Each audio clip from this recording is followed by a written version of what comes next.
So here we are, 6:06. So as everybody now joined, and we can go on. Great. So as said, senior producer at Helsinki Festival, 20 years of experience in the arts management field. There's link to my LinkedIn profile. You can, see the background. Mainly I've been working at the performing arts, but also TV, film production, theater production, concert production, classical music, various things. Also, I started with performing at the theater when I was a young girl and dancing. So yeah, loads of things. And then just about my education background, I have a master's degree from London, Arts Management and Cultural Policy, and then BA from Finland, from Humak. So there's just a brief outline. And we have a festival video, but I had to switch laptop, so let's see if we'll check that later if we have time. So here is our overview and schedule for tonight. We'll go through just the program, then some questions in groups, and then we'll dive into the financial management, what it includes, and then budgeting, bio break, case studies, cash flow. I heard some people had been requesting that. Then we'll have another break. We'll have a group work and sharing, and then we'll have a few options for homework, and then end of session. And here, before we dive into more deeply, you can see just our visuals. Eggs is a Finnish street art visualist artist, and he's designed our this year's visual identity, which we'll use in the next few years as well. So here are a few examples, just so you can see it's in Finnish, but Helsingin juhlaviikot, and these are like small islands in front of Helsinki, like the map of Helsinki, so to say. And there's just one example of an evening, concert evening with Price Dessner, which we had this year. And there you can see just the layout, one example how we use. So in everything that we do, we will then have the layout of the artist. So you have a bit of like a spray paint going on the left side. So in all the advertising and everything.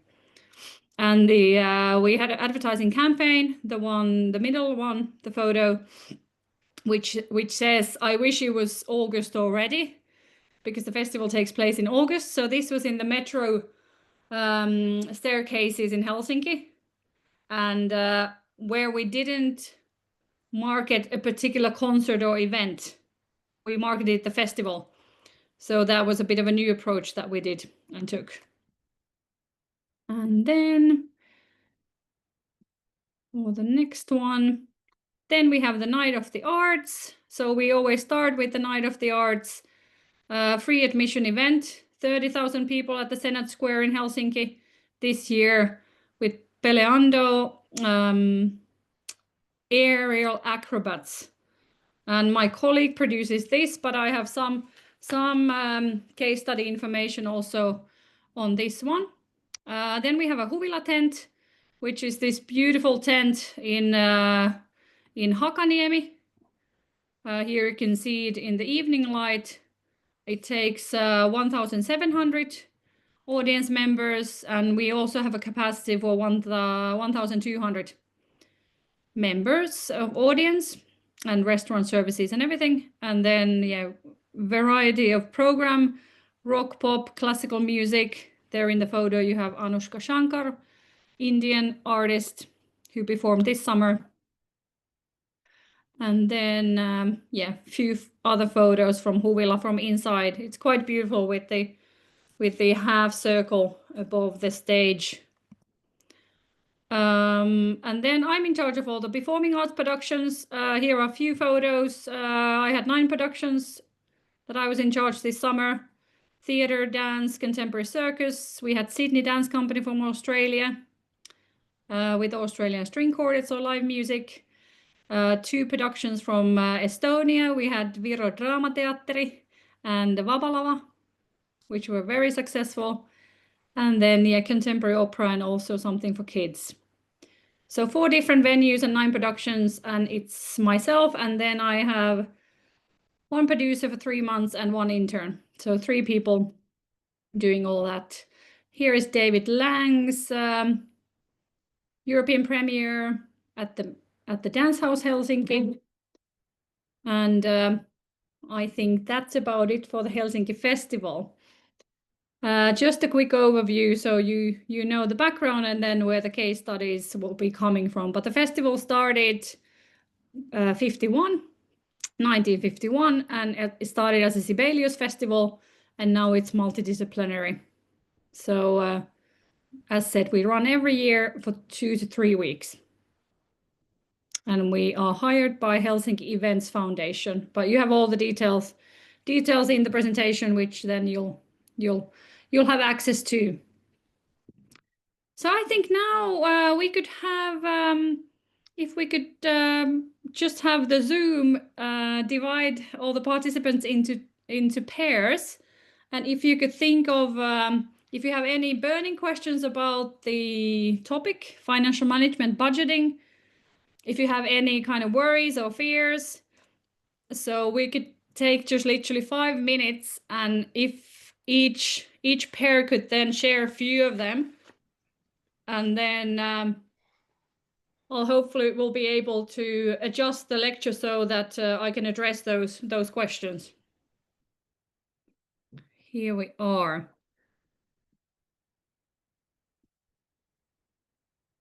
So what is this whole thing about with the festival budgeting and financial management? Well, I would first of all say not to be afraid of it. I used to kind of be quite afraid of it and even not hate it, but I was more like, oh, I like to have ideas and brainstorm and program and have a lot of ideas, and then it was quite hard for me to focus on the creating budgets and 5-year plans or 3-year plans. But really, I would say that with my with my master's degree, then that really helped me to pin down the importance of financial management and the fact that unless that side is organized, then it makes it really challenging to manage any events, manage the staff, and then also there can be often burnouts and people get very tired and it's so stressful. So really budgeting and financial management is the core. Like you were saying, if you build a house, of course there are also expenses we can never predict, but this is the concrete, this is the base of the house, which we cannot ignore, because this is the base for everything, and from here we can then expand.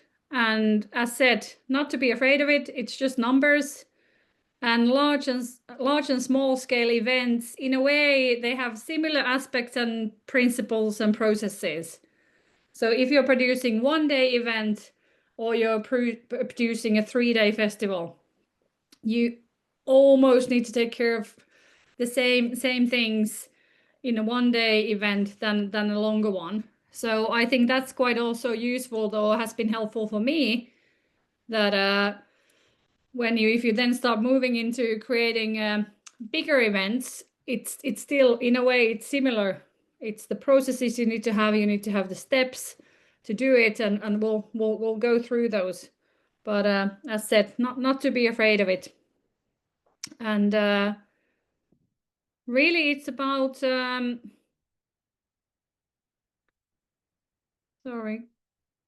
creating temples, creating working sheets and shared documents, like this project that you're all involved now. This has a fantastic organization. All the documents are shared on Google Drive, all the working sheets. People don't really have to spend time searching for stuff, and that's really a key. When you're in a fast-paced environment, which events are, the last thing you want to do is to spend your time in searching for this or that, but everything has to be like super well organized, and you need to have templates, and we'll go through those as well. And not to forget that with the good financial management, we enable the events. I mean, we then can produce them, we can offer them to clients, customers, people, to everybody, our audiences. So if it feels boring or you feel like, I don't know how to do it, or, try and motivate yourself thinking that, okay, in order to enable the events and offer work for artists, for citizens, for your team, for yourself, this really has to be in order. And really the key points are starting the budgeting early and updating it often. I mean, many times I see the budget is something that was done 2 years ago, and then it sits on a drive somewhere, and that's it. But really, it's a working document. It's not a fixed sheet. It's a tool that you will, I work with the budgets like daily, several times a day. And when I studied and so forth, I don't think I necessarily understood how much I needed to be, involved with them. But so it is, and you can also view it as a management tool. So really, it's not something fixed or static. It's something that you work with, and it's very detailed. Then also cash flow timeline. We'll go into that in more detail. But no matter how the scale is of your event, you need to know when the money comes in and when the money leaves, because that's often the challenge. For example, if you have ticketed event, the box office payments always arrive after the event. So you need to have money in order to pay your artists, your vendors, your technicians, whatever it includes, or everything that it includes. And then categorize expenses, meaning which are fixed and which are variable. So fixed could be the rent of the venue, and then variable costs, the marketing costs or the staff costs or the technical rentals. But we have lists of all of those also later and in more detail. So no need to, try and write those down or worry about those.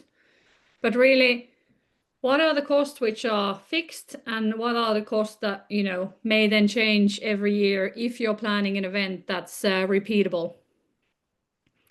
And then identifying all the revenue streams. So will you have a ticketed event, or if it's a free admission? Will you have sponsors? Will you be applying for grants? Do you have private donors who, independent individuals who would then donate? Or is it completely free of charge and you have a 1 grant, for example? So you have to list everything down. Where will you apply for the money? And of course, in a grant applications also, they always ask for your own income. So for your own income, you can calculate some of your own working hours. And then of course, if you have box office revenue, then that will go in there too. But remember that also your time as a producer, organizer, that's also part of the budget and can be also part of the revenue. So that's quite useful in funding applications. Well, maintaining contingency funds. So this is what was addressed also in the question section, and we'll go into this. Books say that you need to have 10 to 15% as a contingency fund. I don't have that much, but if you think that I had 9 productions, so if I would have 10 to 15% of each production, and then we have 18 evenings at Huvila, it adds up to such a big amount that it's not anymore possible nor viable or feasible. But we'll go into that in the budgeting section. But to me, in order to be able to do my work without going like completely neurotic during the festival, I need to have a contingency fund. So I can make quick decisions. You know, okay, we need 200 euros there, 300 euros there.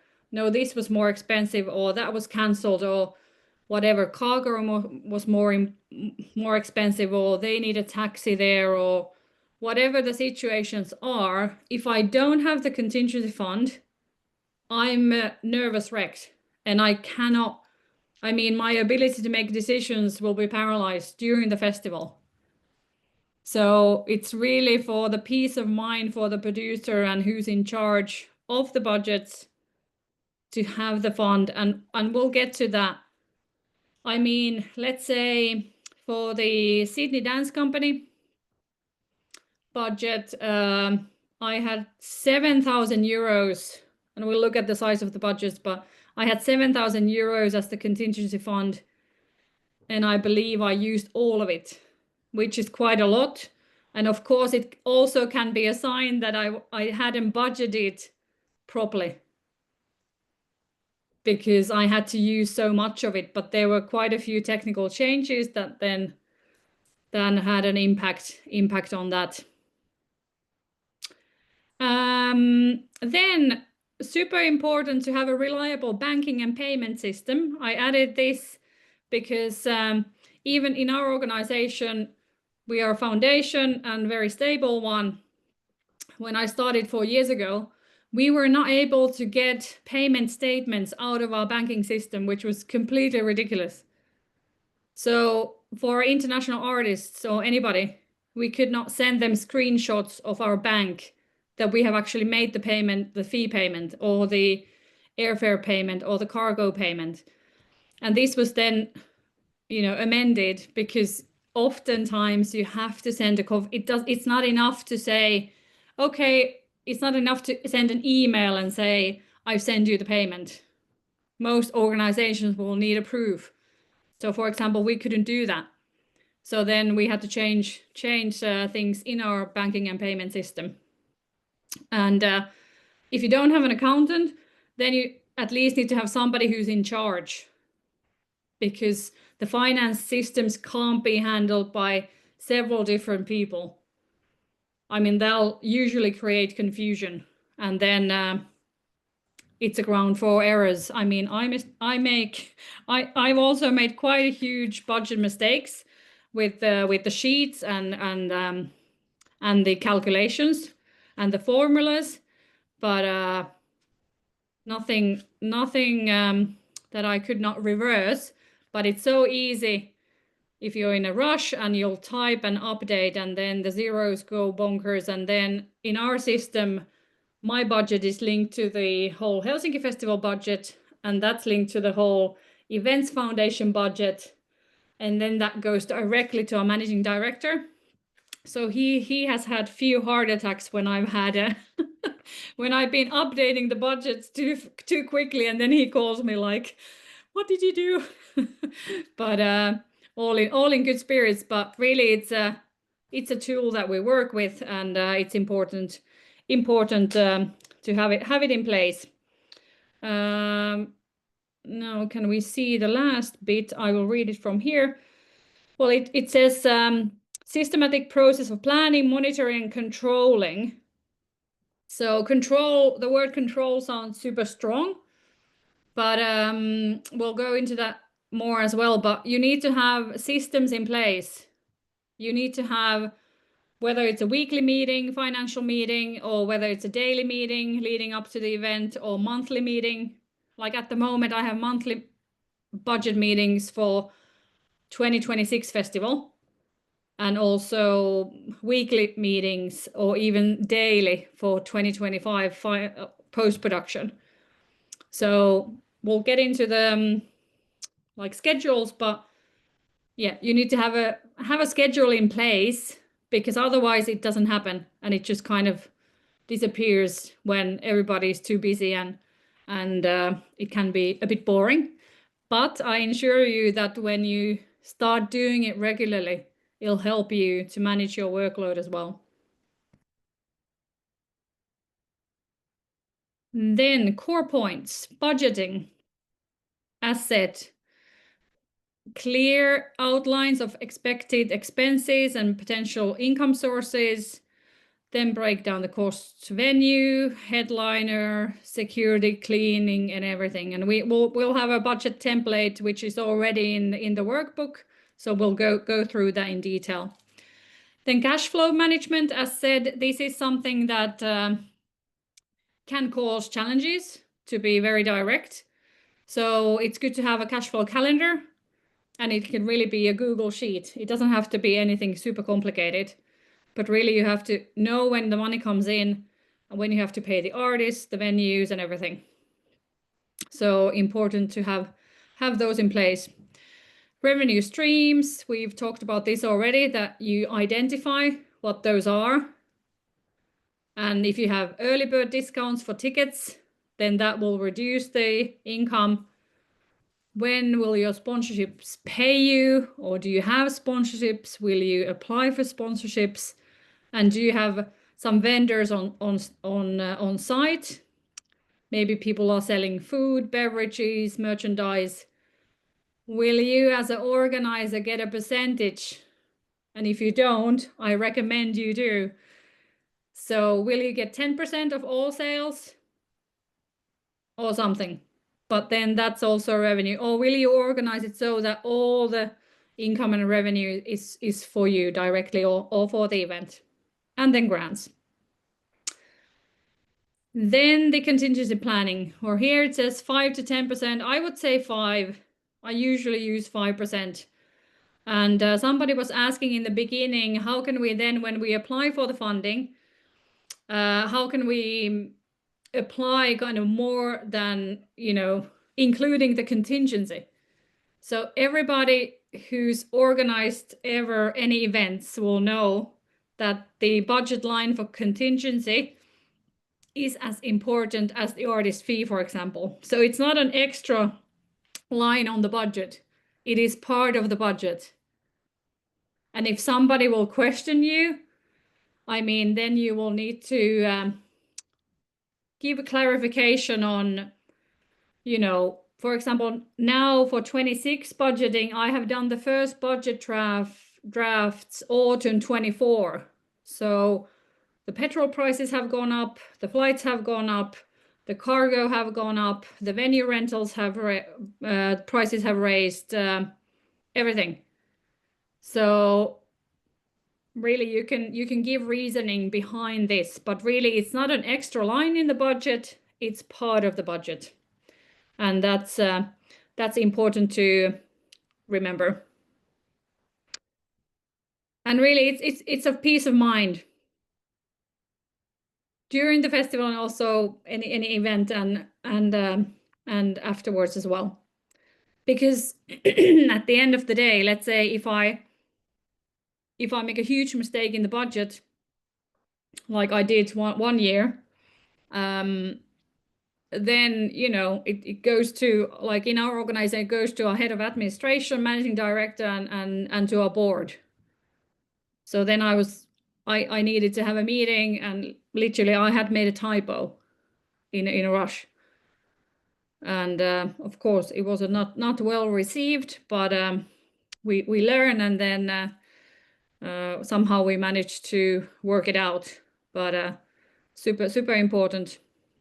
And then it's also important to remember that you can negotiate. So not of course about everything, but even on the venue prices, sometimes I say, well, this is the budget we have. Unfortunately, we'd love to use your venue, but we don't have the funds for this. Or, if you're applying for free of charge space, maybe can you collaborate with the venue? Can you collaborate with the local, I don't know, entrepreneurs or companies that would provide the space?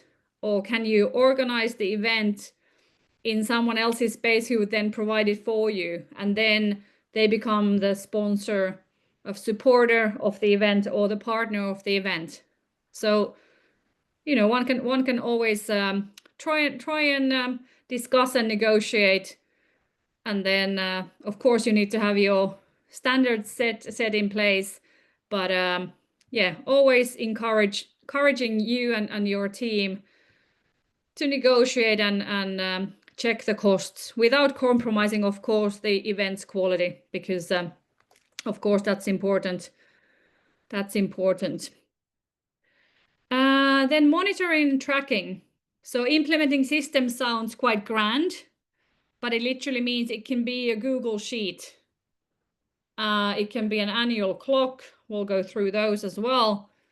But really, saving all the receipts, I mean, it is a pain when after the event you try and go through some receipts that you've lost or you haven't taken photos of. I mean, it sounds petty and small, but it can turn into a really nightmarish search.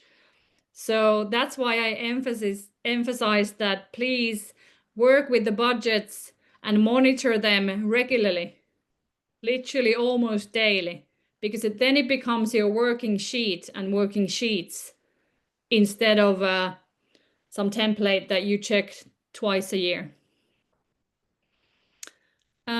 Then post-event analysis. So definitely it's needed to have financial analysis after your meeting as well. And the monitoring and tracking, that's during your event, it's before your event, and then of course also after. So then you will compare the spending to what you proposed. And I will share later so how we make our budgets. So we make a proposal, then we make an updated version, and then we have the actual cost. So I have 3 versions of each budget. So then I can also see what did I think 2 years ago, or what did I think year ago, which is important. Otherwise, you cannot keep track on how much you think you would spend to what it actually costs. So really important to have that. As said, make sure it's your part of your daily tasks, makes life so much easier. Now I'm checking the time. Are you happy to continue, or do you want to have 5-minute bio break? Any opinions? If you want to continue, we could dive still into budgeting to actual the nitty-gritty and then take a small break. But are you desperate to have a 5-minute break now, or can we do 10-ish more minutes?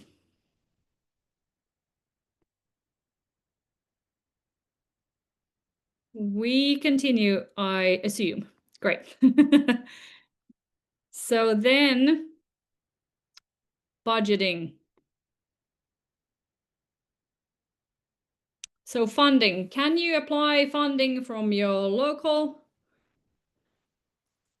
authorities, regional authorities, from national authorities? Is it possible, or maybe it's not even in the reach what you'll be organizing? Maybe it's an event that there is no funding available, or you don't even want to apply for funding. Then will you have a box office income? And this is also quite interesting, like how much to put down on a box office projection. So if I know that, let me rephrase. Of course, I don't know. If I believe that production X will sell super well, I would still not project it over 80%. Like we produced Bina Bauschi's Ride of Spring with an African cast a few years ago. And I said, I knew it will sell out. And I said, if it doesn't, then I will change profession, because then I don't know. Then I've lost touch in what we're doing. But even that I projected as 80% of the full capacity of the venue, because if I had projected it on 100%, then there are invitation tickets, maybe some free of charge school tickets, some things change. In another production, I have projected 80%, but it will only sell 50. So then that gap could cover another production. But really, even if you are like 100% sure or you feel that this is a mega thing that will sell, don't ever budget. I would say, well, here it says less than 9. I would say 80%, 70 or 80% of the full capacity if you have a ticketed event, because this will save your nervous system during the process. Because the thing is that you need to, let's say you're now planning an event for example, for next spring. You have to live with the budget like year or year and a half every day. And you have to live with the box office projections daily as well. So really be mindful in that. And then ticket pricing and seating charts. Can you be creative in those if you have a ticketed event? I have an example of this I will show you as well later in the case study section. But I changed the seating chart of the Helsinki Music Center, which was like completely sacred. And I was sure that people will like scream at me. And I'm not even sure if people really noticed, I mean audience members, but I was super nervous about it. But we had a big American orchestra, and I mean the budget didn't work, although we had a proper funding for it. But that was the only way to make it happen.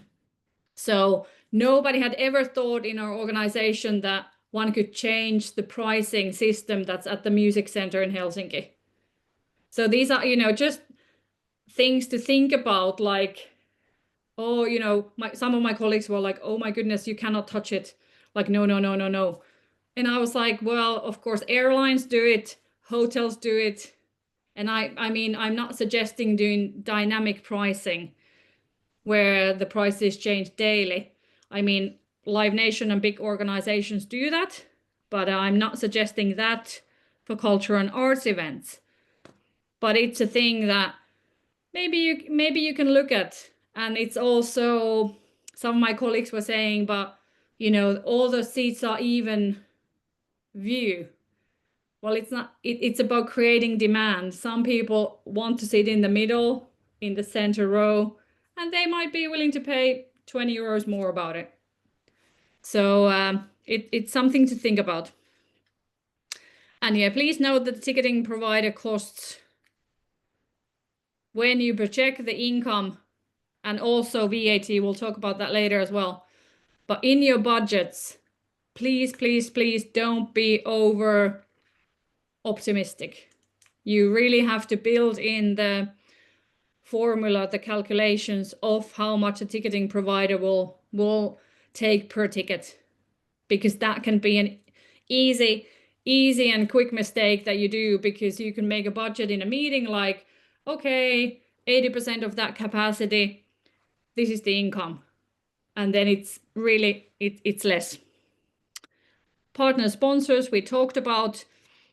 Can they be service providers? We have a partner, like a printing house, will pay for their services, so they're not free of charge. But then for each euro that we spend, they pay us at the end of the festival a certain amount. So a bit of like if you have a food vendor who would pay you 10% of all their income. So that's something to think about as well. And I mean, private donors, private giving is not that popular in our side of the world yet, but I think it's going to increase as well.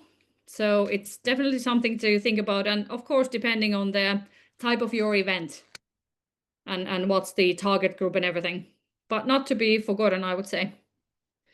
Yeah, restaurant, cafe, will you run it yourself or will you hire somebody? And then if you have merchandising. And then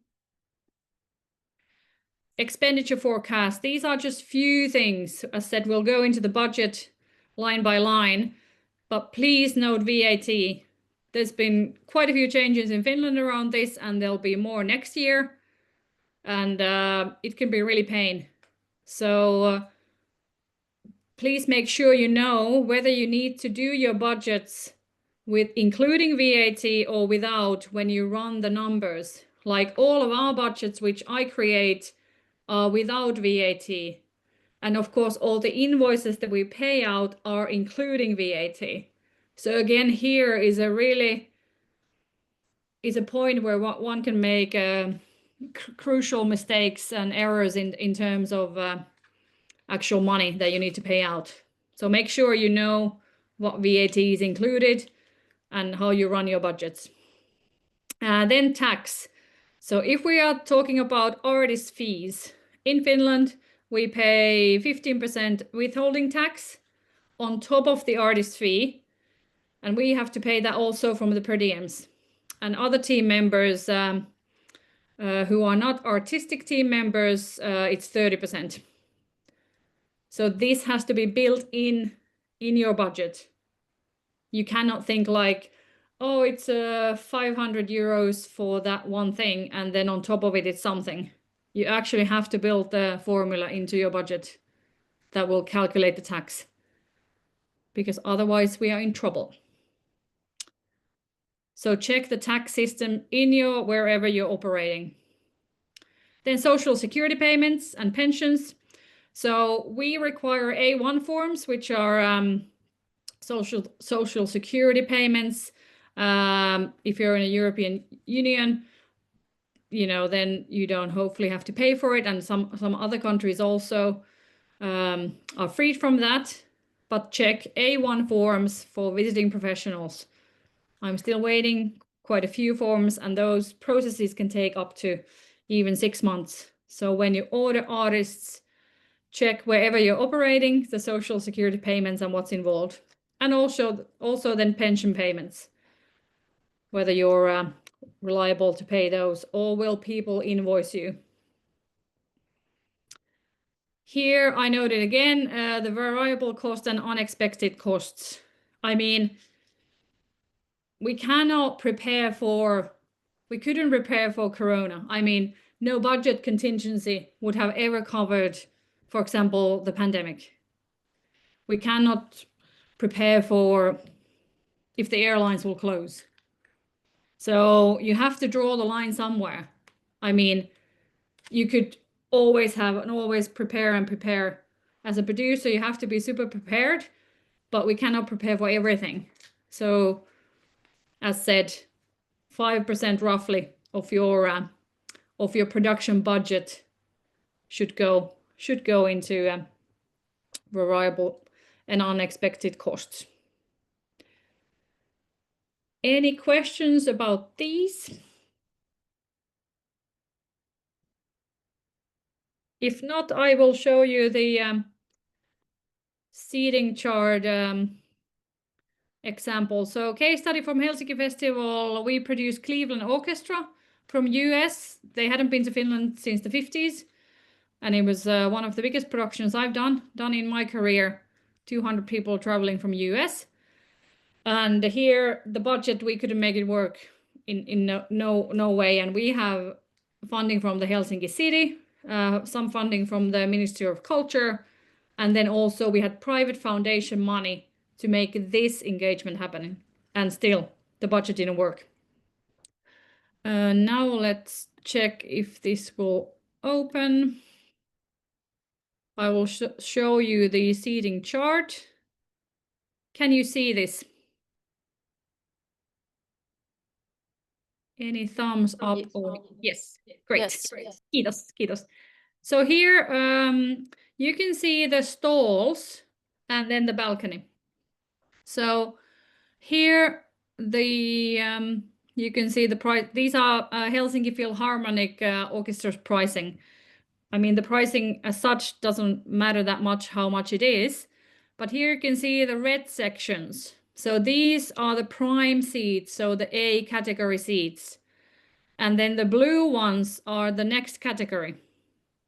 So I came into producing this, and I came into Helsinki Festival from producing performing arts. I had never produced classical music. So in a way it was quite good because I wasn't too familiar and aware of what can do and what you can't do. And I said immediately, like, well, to me, when I sit at the music center, this P section straight in front of the stage, I mean, that for me is the best seat. Acoustically, people say that the red ones are the best.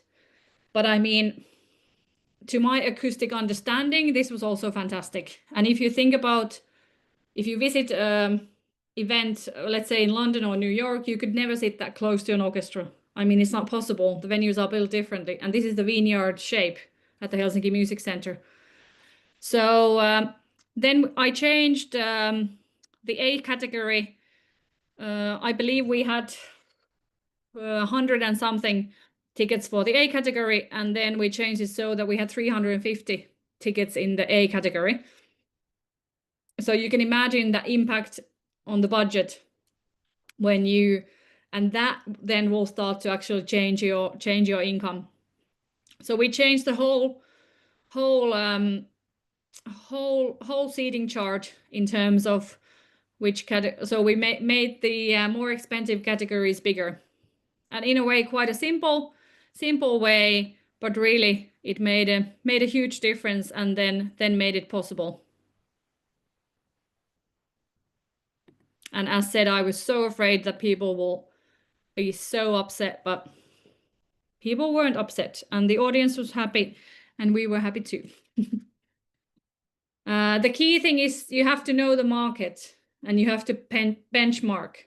So I do every year very thorough lists of international festivals and the ticket prices in Helsinki, regionally in Finland, locally, nationally, as said, internationally, different continents. So you really have to do your research. You know, whatever event you're organizing, check the pricing, check the prices, and what's the market like, because otherwise, I mean, you have to know in order to where's your price point, and where you price your event and your content. Then we have had several, but two examples of free admission events this year at Helsinki Festival. I was involved with producing the Night of the Arts dance films at the Dance House Helsinki. So we had the Sydney Dance Company visiting, and then we had Bang on a Can contemporary music group from New York, and we had short films from them. So for a few years we have organized free admission screenings at the Dance House Helsinki. Now we had 2 screenings for 600 people. I mean, the audience capacity is 1,400 altogether. So it wasn't like crazy success in terms of the audience numbers, but that's not really the point here.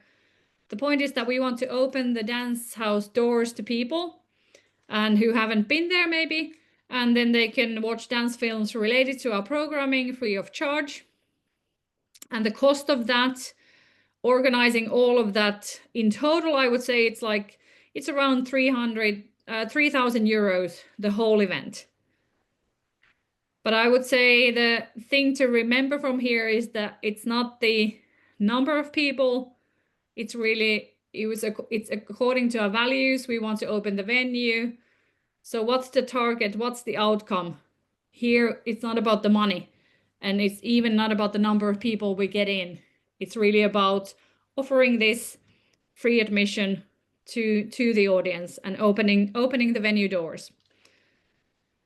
Then the Night of the Arts, Taiteiden Yö, which is usually that we start the festival with, that you saw the photos in the beginning with the 30,000 people at the Senate Square in Helsinki. That budget I checked just a second today, and that is around 120,000 euros. We build it's aerial acrobatics. You have to build everything. You have to have the security. You have to have the cranes where the artists are doing their aerial work and so forth.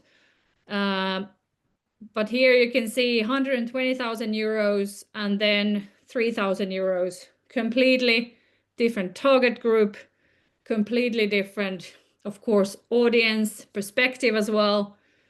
One event like quite boutique and very small, and then huge citywide outdoor event.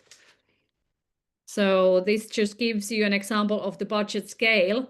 And unfortunately, I cannot write down the actual numbers of our budgets because those are confidential. So hopefully also all the numbers which I'll be sharing can stay within this lecture and within this group. But it's important that you get a sense of the scope of the budgets that we work with. Then I would say we take 5-minute break. Now it's 7:05, and then we'll come back after that. So I can check the time. So we'll come back 7:10. See you.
Okay, we can then slowly continue. If you can give me a little sign that some of you at least are back. Hope I didn't Yes, I lose think we can continue. Great. Hope I didn't lose any of you. And then, yes, so let's continue. Just here is an overview of how we work at the festival. So as I mentioned, at the moment, we're doing post-production for 25 Festival, which finished end of August. And now budgets and planning for 2026 Festival. So at the moment, final invoices, international tax, closing budgets, going through budget meetings. For example, I had a budget meeting with our head of administration this morning where we checked what's still remaining for 25 and then went through each production for 26. And I can say that the results of 25 budget were not that great financially, and we've already had to cut the programming for next year. Maybe somebody's background is is on with the sound now. Thank you. It's still somebody's microphone is on.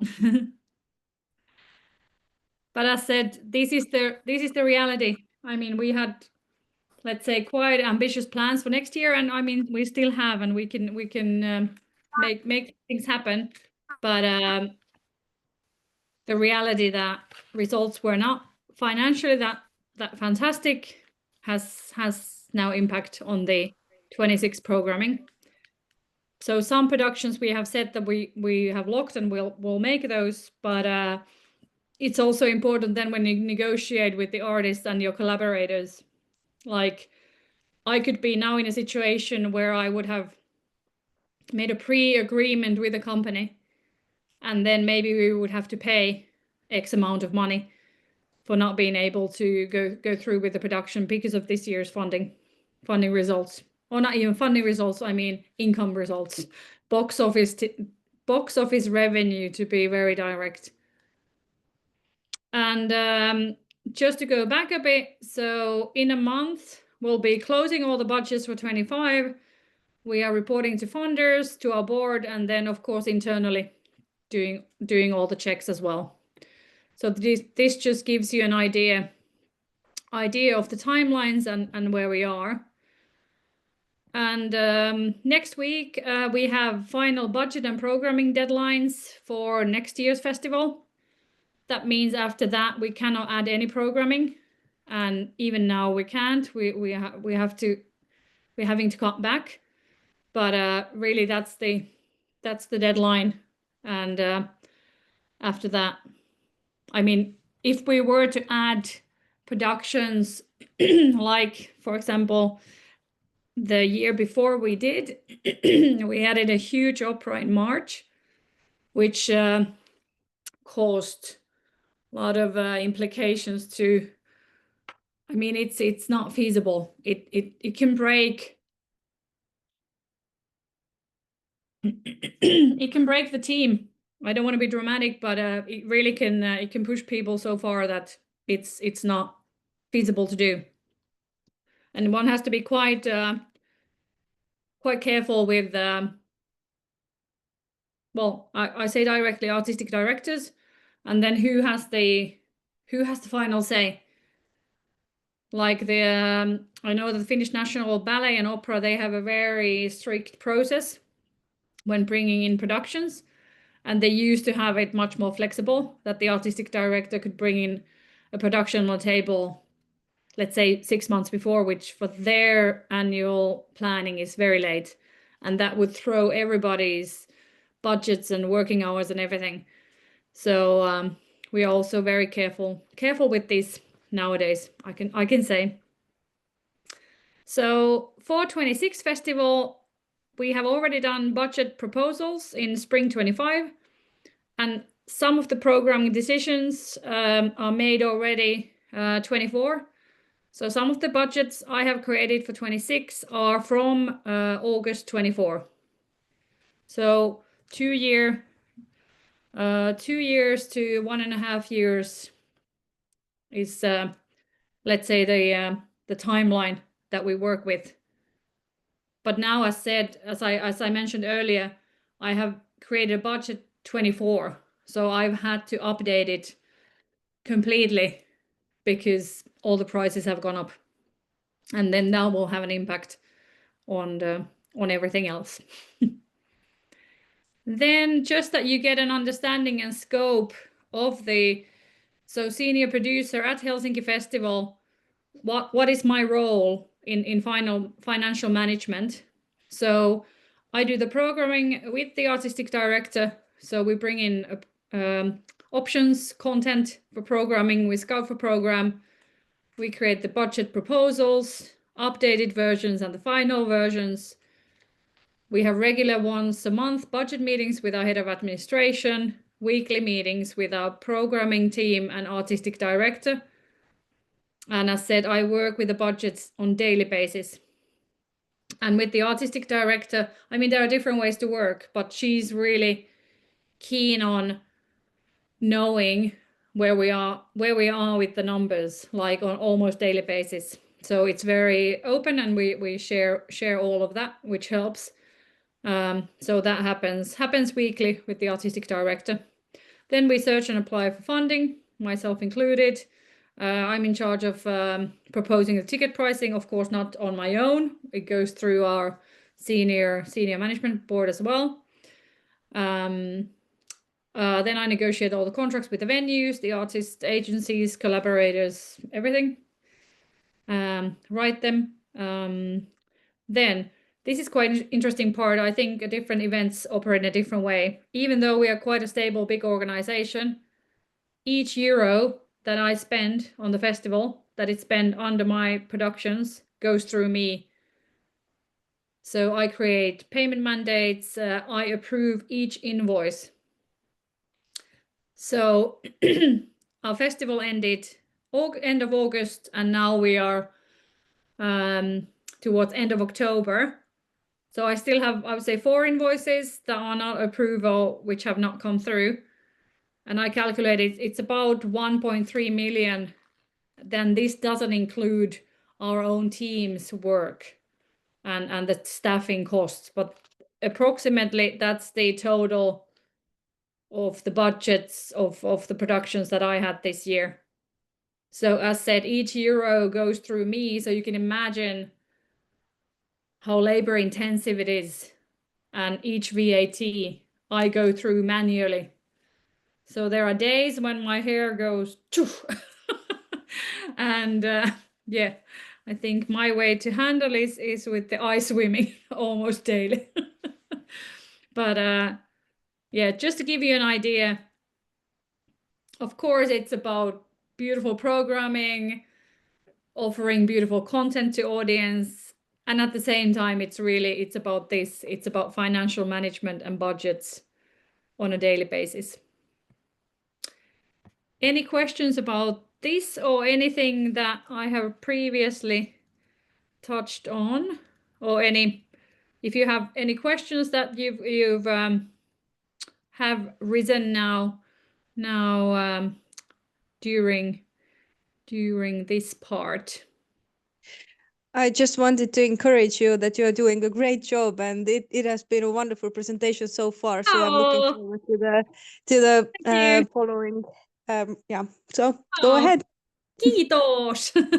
It's always, one is a bit nervous in the beginning when one doesn't know, how in detail to share and so forth. So thank you. That's lovely to hear.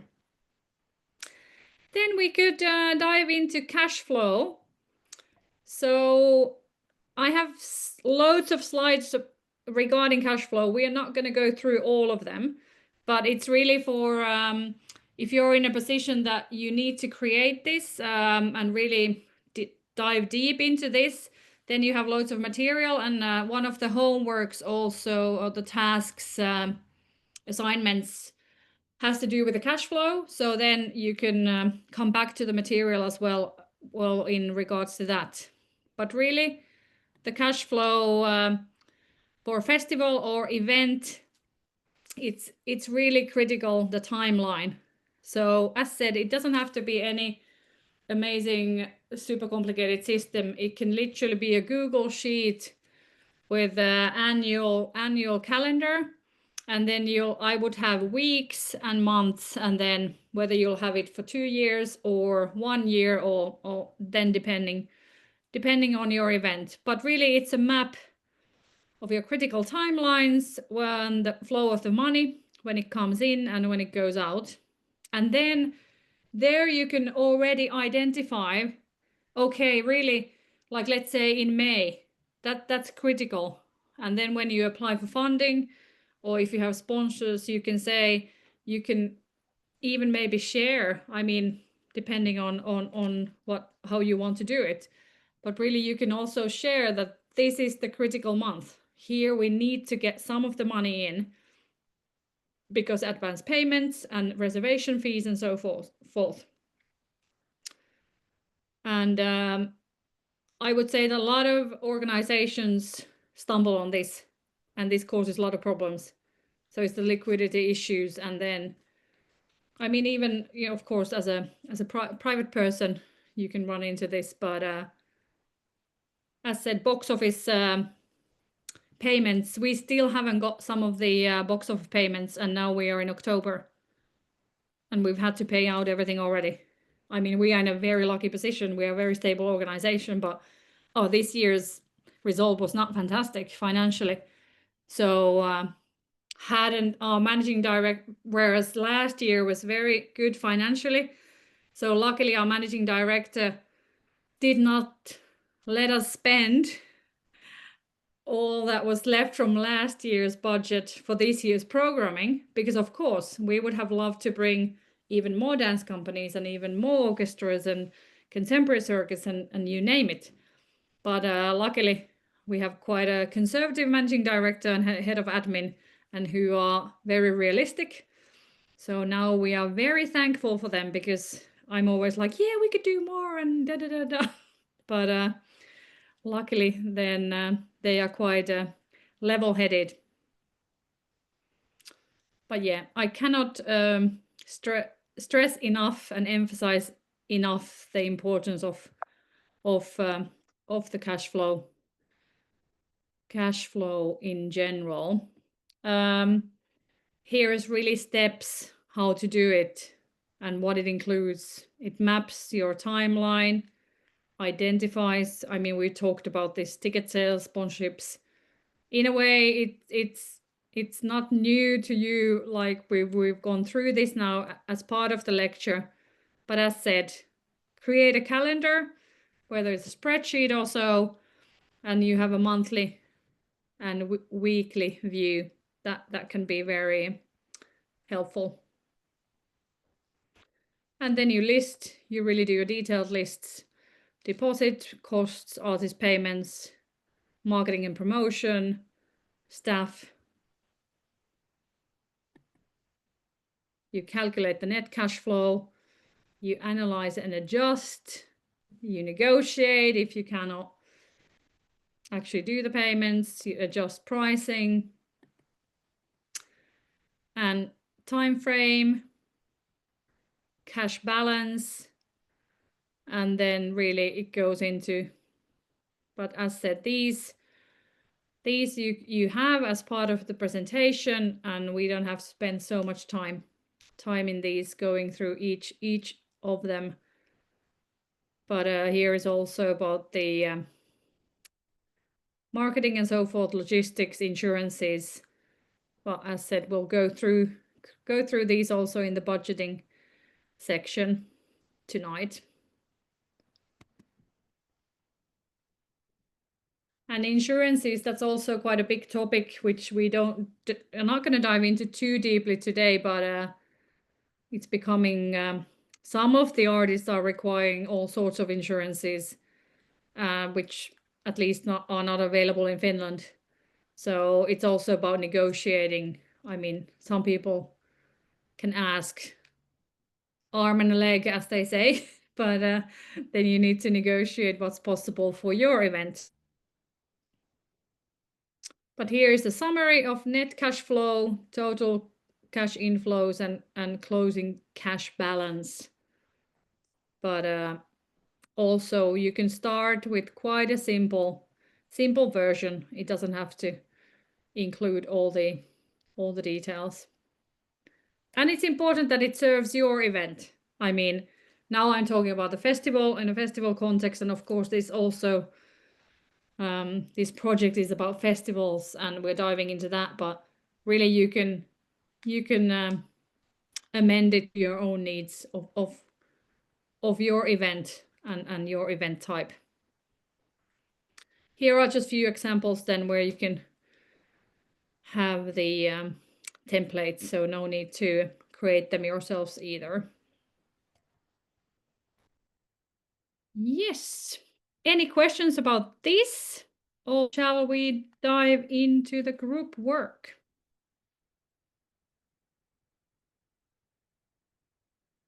I'm checking what questions we had about the cash flow.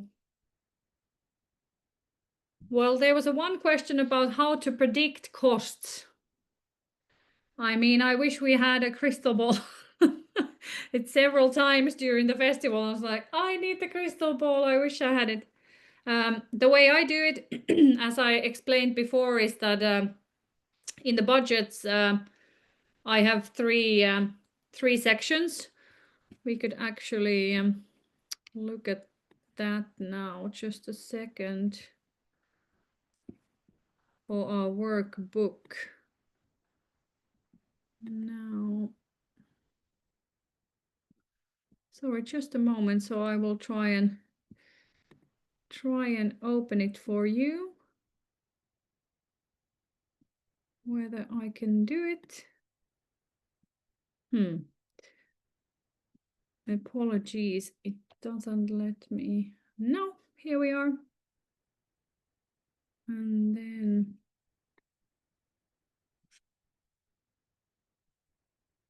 is it showing the budget now? Oh, yes, but this is on top of it here. Are we okay? Yes. Yes. It always throws the settings in different corners of the screen. So here is the budget template that's in the workbook.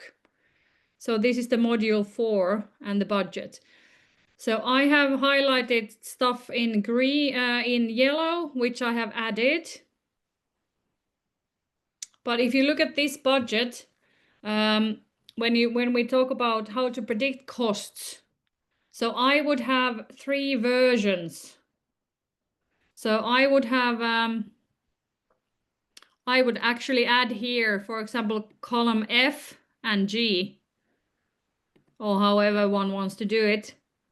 I would add projected costs, like the draft projected costs, then the like the working budget, and then the actual cost. So I would have 3 versions. I mean, all the time, but of course the final numbers I only get after the festival, like the actual numbers. But I would then, and then after the event, when I plan for next year, I can say, okay, here for, let's say, artist fees, I had only budgeted X amount, 10,000 euros, and they were 20,000 euros. So in order to predict costs, usually you have to have some experience from past events, or you ask your colleagues nationally or internationally. I mean, nowadays we can find loads of information online. Yeah, please, Katri, just go ahead and ask. Yeah.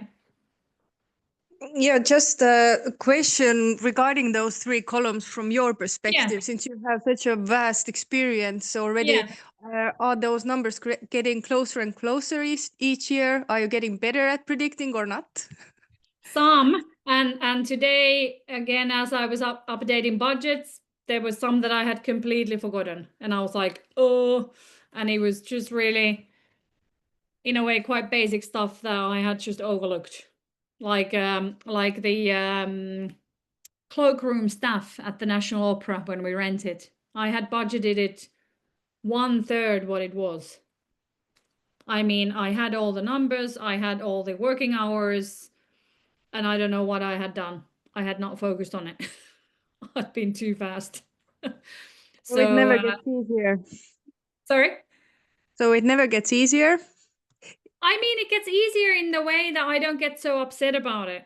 Like today, I was a bit like, oh, I could have avoided that. But I mean, we were talking about 200 euros, so it wasn't the end of the world. But in a way, it gets easier. I don't get so upset about it, and maybe the margins are not that big.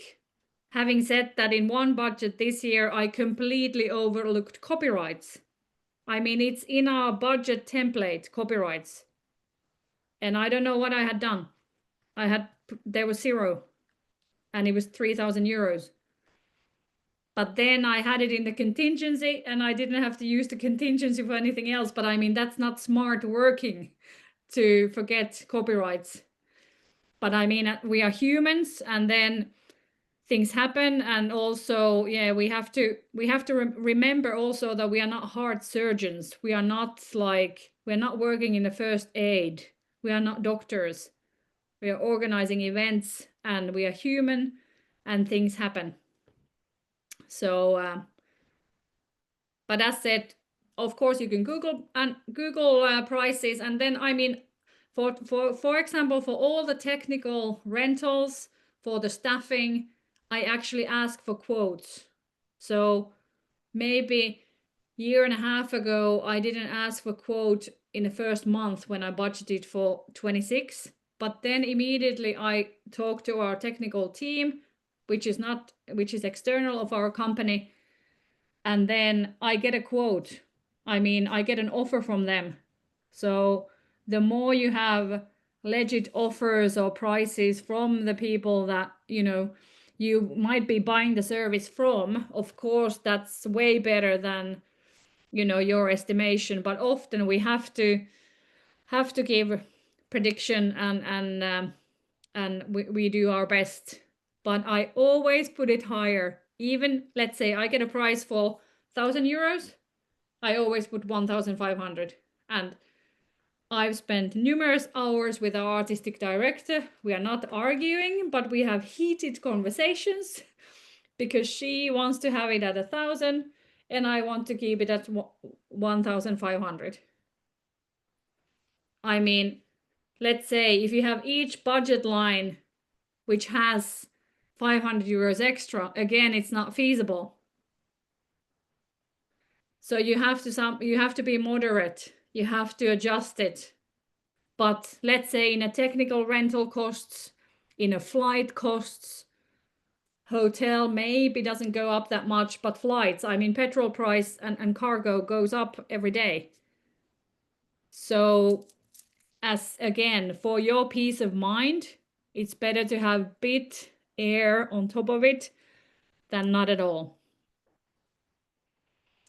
I don't know if that helped or answered the question. Yeah, it was great. Thank you so much. Kiitos. And I mean, I talk to my colleagues. Sometimes I talk to my colleagues that I used to work in London with, to ask advice. I mean, when I started producing classical music concerts, I had no clue.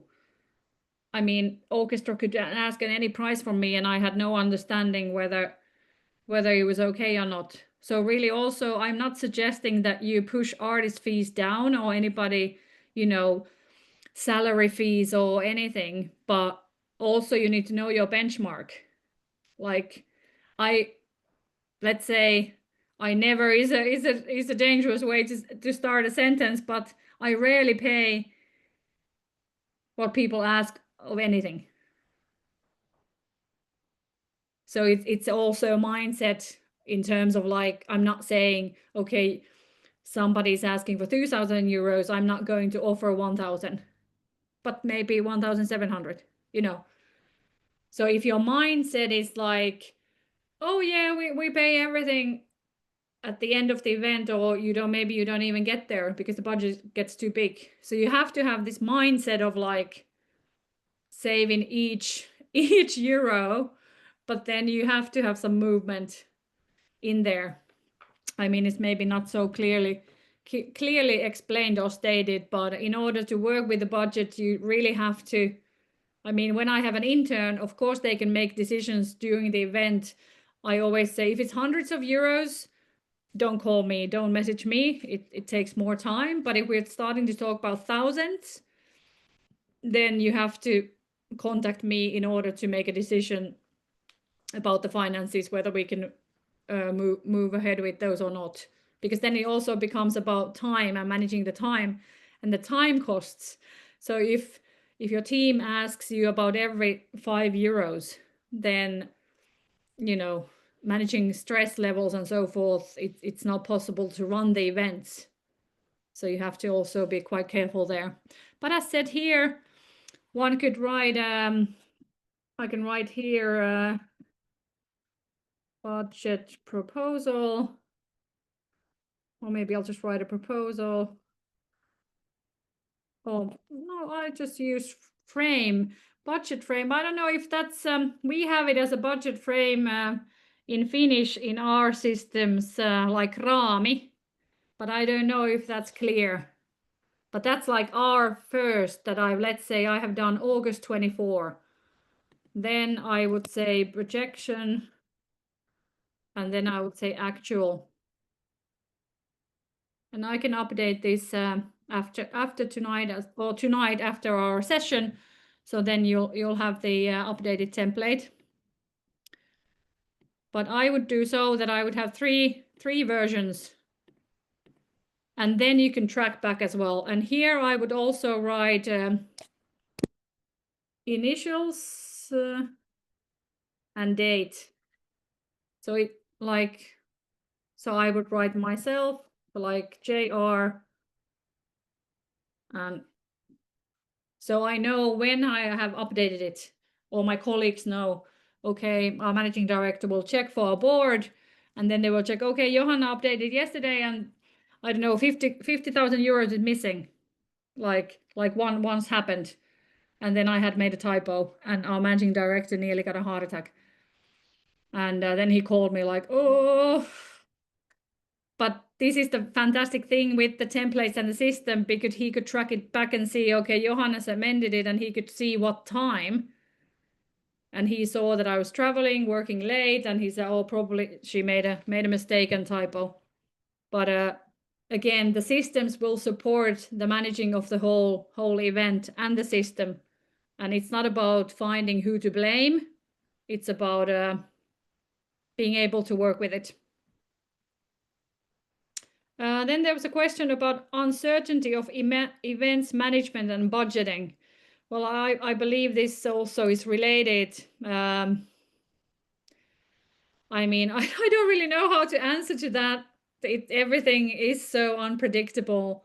And I think the way I work is that I have to believe in it. I mean, of course, you have to question and be prepared, but at the core of it, you have to believe in it. And otherwise, psychologically, for me, it's not possible to operate in such. I mean, anyway, it's such a pressured and stressful profession to work in.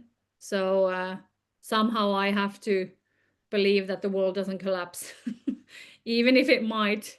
But as said, for some cost we can prepare and be ready for, and some not.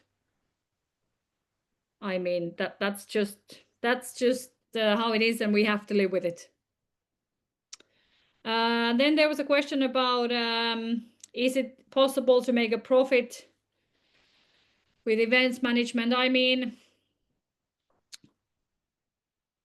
I would say, of course, and at the same time can be very challenging. So any of the productions that I produce would not be possible to produce with box office income.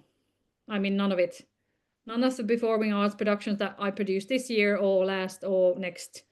I mean, without different funding resources and still very high ticket prices, it wouldn't be possible. And then some music festivals, I mean, I know Flow Festival is doing very, very well financially. So can be absolutely possible, but of course it's due also the capacity of the event.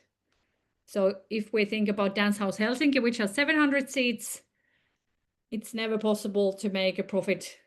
I mean, well, I delete that. If the ticket price is 500, I calculated 1 year. I think the ticket price would have had to be 350 euros to 400 euros per seat at the Dance House Helsinki. So in order for us to make Bina Bausch's Rite of Spring work. So then it would be, one could do that maybe in New York, but not in Scandinavia. So, but of course, with the funding, with the sponsorships and everything, it's not for us. It's not about not making profit. It's about paying salaries. And of course, I'm in a super fortunate situation that I have a monthly salary. So I'm in a position where I speak that it's possible, but without all these funding systems, no, we could not run the festival. But it's important that, of course, salaries are paid. Having said that, I started with several years of free internships. Now we pay interns. We have interns every year at the festival in the production side, and we pay minimum salary, which is not crazy amount, but you know, we then make sure that that's in place. Those were the questions that I had, or we had in the beginning. I'm looking at the budget, so I would add, as said, the 3 versions. Then I added just box office tickets.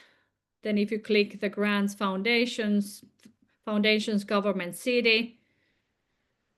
And as said, own contribution, maybe I'll add here, how can I write it? Like I mean, working hours sounds a bit stupid, but maybe you'll remember from this, like your own time. That counts also as your own contribution. So that's not something to forget. Cost by category, technology. So anything you need to rent. Then performers and artist fees. I have added, if you click open to that column, it has withholding tax, social security payments. Maybe I'll also add the pension payments if these are relevant. Well, security is a big thing, like for our Night of the Arts, Taiteiden Yö, when you have 30,000 people in the main square of Helsinki. As we have learned in the news, anything can happen. Luckily not here, but a lot of accidents and even violent episodes. So you have to have very clear security systems in place, and we have a security plan for each of the events, evacuation plan, and all of that. Very detailed, because if something would happen to an audience member or performer or our team member, it would be, of course, very, very tragic. Then catering, not to forget. We offer catering, I mean, tea, coffee, energy bars, chocolate, something small. But our technical team, who works almost round the clock, also our production team, super important. So not to forget the importance of coffee and tea, I would say, because it's something also that people can say, oh, you know, it's not so important. And if you turn up to the venue at 7 a.m. and you have fresh coffee, it can change the day, I promise. Then marketing. I mean, this is broad category nowadays, and very spread out as well. Whether it's social media, whether it's marketing campaigns, outdoor campaigns, indoor campaigns, digital, print. I mean, again, it's quite endless. So one has to be quite smart about that, what to invest in. Then we have staffing costs, project manager, marketing, bookkeeper. I've also added technical director and team. But whatever is relevant for your event, important to list. Here I've added venue rental and permissions. So for example, Senate Square, we have to apply for permission from the city of Helsinki that can we rent it, and then they decide. So we cannot just tell them that we're going to organize Night of the Arts at the Senate Square next August. We have to apply through the city system, and then, as said, they decide. Even if we want to organize something in the park that we wouldn't have to pay for, we have to apply for the permission, and sometimes the permission also you have to pay for it. So just to make sure that that's involved. Stage setup, lighting, fencing, technical systems, sound, light, projections, security and safety. Here is insurance, first aid, guards, cleaning services, pre, post, and it's also, I would say, during, because for example, at our venues, it's not the first or last time when I empty the bins at the end of the at the end of the night at the venue. Utilities, water, electricity, Wi-Fi. If you organize outdoor events, you have to you don't have electricity there, or do you have running water? So those can be quite costly as well. Then programs, performers, speakers, DJs, any artist guests, their fees, travel and accommodation. And then I've also added the rights and licenses, authors' rights, copyrights, music, film, image, text, anything. But don't do as I did, and I forgot them from the budget, but luckily not from the contracts. And but here you can see that even, I mean, I have 20+ years experience, and then I can forget I mean, I have it everywhere, and then I still forget about it. So it's human. Then marketing, promotion materials, posters, flyers, banners, we do all of them still. We use posters. We find them quite useful. Online marketing, social media, ads, PR. We use newsletters a lot. That's very important for us. And then also the ticket providers, how can I write it here? They offer some advert space as well that could be useful. Website design and hosting. Then of course also photos. Maybe I'll add here as a separate, because of course those also need to be created before we can use them. And then ticketing fees, as we mentioned before, and those they are unfortunately increasing a lot, the prices as well. Then sustainability. We have quite hefty programs around this and initiatives, but yeah, waste management, reusable tableware, green ambassador team. With Helsinki City, we offer only vegetarian catering, and I've taken it a step further. We offer only vegan catering, so then it's applicable for everybody and suitable for everybody. But yeah, that's also part of the sustainability. I mean, we fly artists from very far away, so I've taken the stand that we offer vegan catering for everybody, and then that helps. That helps as well.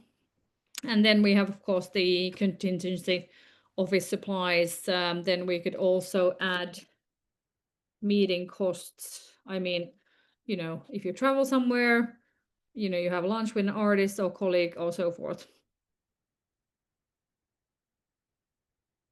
But here really the budget template, of course, you can make your own, you can find a different, but this is what we use in this project. And it's fantastic template. And I mean, there were just few additions, and then as said, I would use the 3 different versions. So then you have also the information when you move forward. I know I talked a lot, and we are past our break time.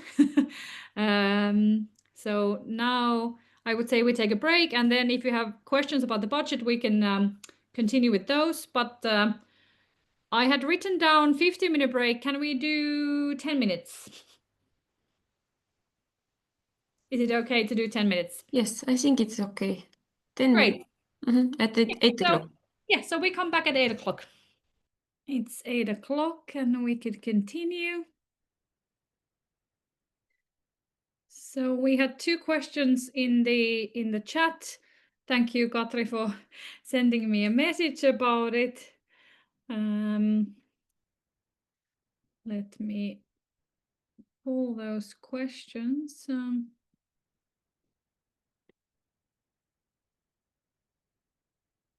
One was about artist fees, and very well pointed that, as I also mentioned, that with a lot of the costs going up, then how do we ensure that the artists actually get paid, and of course other team members as well. I mean, it's always a balancing act, and it's about negotiating and then trying to be as fair as possible. As I was saying earlier, that I rarely pay what is asked for, or anything, or any service or product, but it doesn't mean that I push the prices down too much, but it's really about the mindset about negotiating.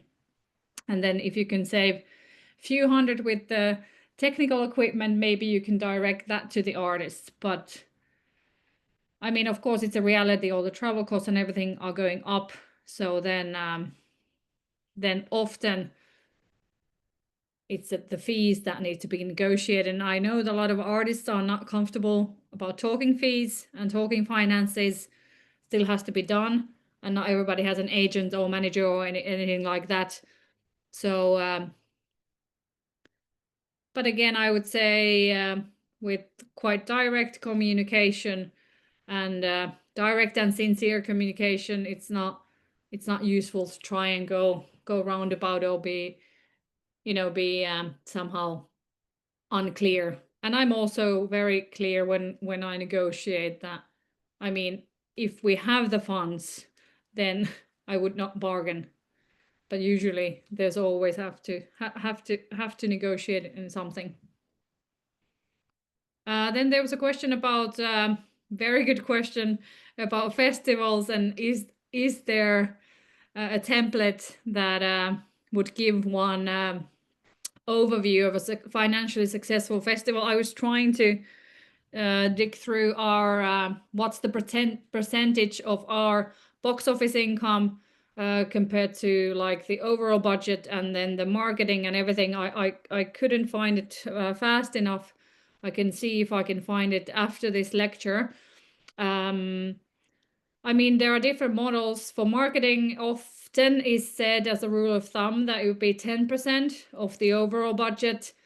It's certainly not within our organization. I don't think I've ever seen an organization in the arts, funded organization, that could use it. Maybe a corporate commercial entity can do that, but that's a rule of thumb. 10% could go to marketing and communications. Then box office varies a lot. Really depends on the funding base you have, or if you don't have it. I was just reading about Savonlinna Oopperajuhlat actually today, and about their box office income, and that they had very good success rates. I would say anything from 30%. I mean, as said, again, varies a lot whether you're based in this side of the world that we all are, or whether you're in the US. Then I would say it has to cover 80% of your expenses, the box office income. But I would say from 30 to 50% is very healthy, and is often also required from the funders. Hopefully that answers the questions. Were there any other or additional questions related to those, or did I answer them? Sorry, now I forget who asked them, so I'm not able to address you personally, but hopefully that was helpful. Any questions about this actual budget template before we move forward? Do you feel this will be helpful for your events that you'll be planning, and whether you can use this? Yes, of course. Yeah, great. And as said, please amend as you need, but then leave this template, and then you can make a copy for your own devices. So then this template is here for everybody to use. Okay, so time flies, and we are now 8:06. Let's check. So group task. Now we have few options. Hopefully I'm not confusing you, but I will share with you the group task. Option 1 would be do financial management annual clock or annual plan. The calendar, of course, it doesn't have to be complete and already. Then also I will share with the homework for next week the budget that we were just looking at. I would suggest that you create one for your own event based on the template, or then you do a cash flow calculation template and or annual clock for your event. I mean cash flow. So if you're okay with it, I would say we could use the next even 10 minutes. If we go into, now I'm thinking we were in pairs, so if we do, shall we do groups of 4? So then we are a bit smaller number of groups, and then we have also time for the sharing in the end. But I would really say that for financial management annual clock, how would you start? Would you start from weekly? Would you start from monthly? So think about choose. I mean, if you're in a group of 4, maybe you choose one event from your group, and then you make a draft version for the annual clock, meaning we would ideally get funding decisions in January, and then we have the event in November, for example. Then budget deadline has to be 6 months before the funding application. List from what we have talked today, and of course from your previous experience. If you create January to December, and it can also be, it doesn't have to be a real event or what you're planning. You can come up with, let's say, one-day music festival in Tallinn or Helsinki.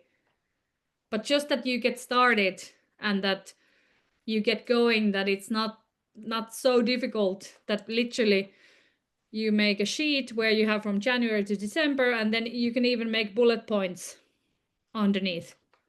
The style is free. And then Ederi just say when the Zoom is favorable to us and has done the lottery in terms of group.